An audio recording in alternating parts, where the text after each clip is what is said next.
"Hey, Will," said Jake. "Got your chin."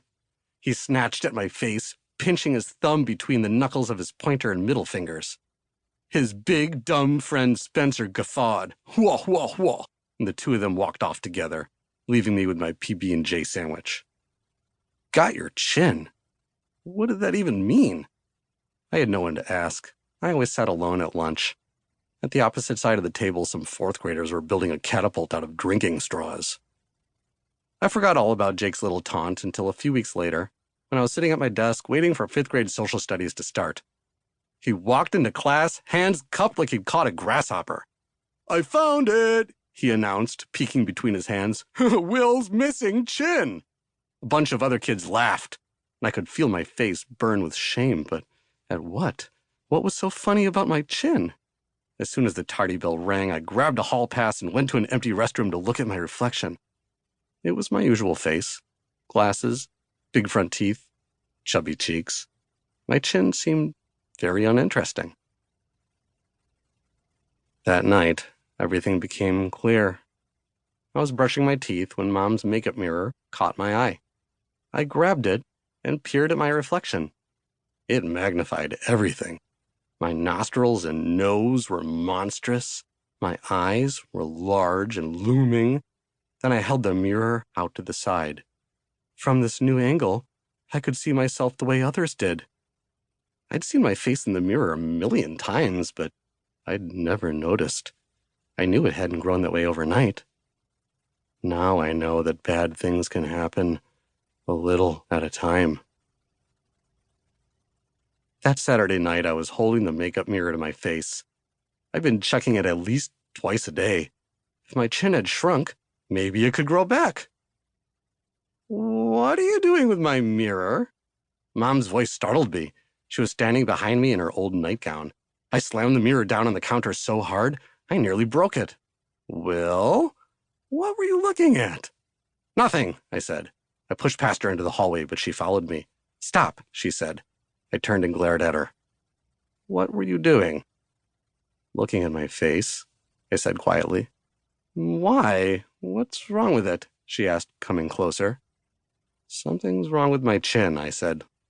"Look, see?" I turned my face to the side. "It looks weird." "Who told you that?" she demanded. "What idiot said there's something wrong with your face?" "The kid at school," I said reluctantly. I didn't want her to know I was getting teased. "Will, don't you ever let anyone tell you how you look." She sounded angry, though I knew it wasn't directed at me. "Except your mother," she went on, her voice softening. "And I'm telling you, the only thing I see when I look at you is a handsome young man who looks a lot like his dad." "Are there pictures of Dad without a beard?" I asked. She shook her head. "No, but I promise you, there was nothing wrong with his face. I loved his face." She took a big breath as if she'd just climbed a hill and told me it was way past bedtime. "It's only 8 o'clock, I objected. "Past my bedtime," she said. She drifted off to her room. I don't have any brothers or sisters, so the house suddenly grew quiet. I went downstairs to the living room, then to the kitchen, and back up to the hall, reviewing each of the framed photographs. Dad and Mom on their honeymoon in Hawaii. Dad and Mom at the hospital after I was born. A grainy selfie of Dad and Mom and me with a blurry background in the back. I'd looked at these pictures 1,000,000 times, and in each one, the face beneath Dad's beard was a mystery. A few weeks later, Mom told me she'd had a chat with my doctor about my chin. I was going to meet a surgeon. "A surgeon!" I shouted. "No! No hospitals! You know how I am!" "Yes, I do know how you are," she said. "And his office isn't in a hospital. It's in a clinic." As if that made a difference. I hate hospitals and anything that has to do with them, probably due to the fact that Dad died in surgery when I was 4. He was only getting a hernia fixed, a tiny tear inside the abdominal cavity, but something went wrong, and he never came home. Even now, I get jittery and jumpy when I go to the doctor, even when we drive by a hospital. But it's not like I have a bunch of traumatic memories. I can barely remember the room, the bed, the monitors. The next morning over breakfast, Mom looked awful, like she hadn't slept. She apologized for making the appointment without telling me.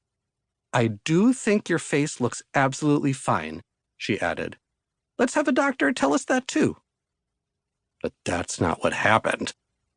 The surgeon, Dr. Heffetz, stuck his gloved fingers into my mouth and pulled my cheeks side to side, up and down, yanking my upper lip up toward my nose and my bottom lip down to my chin so hard, I thought he was going to rip my face off.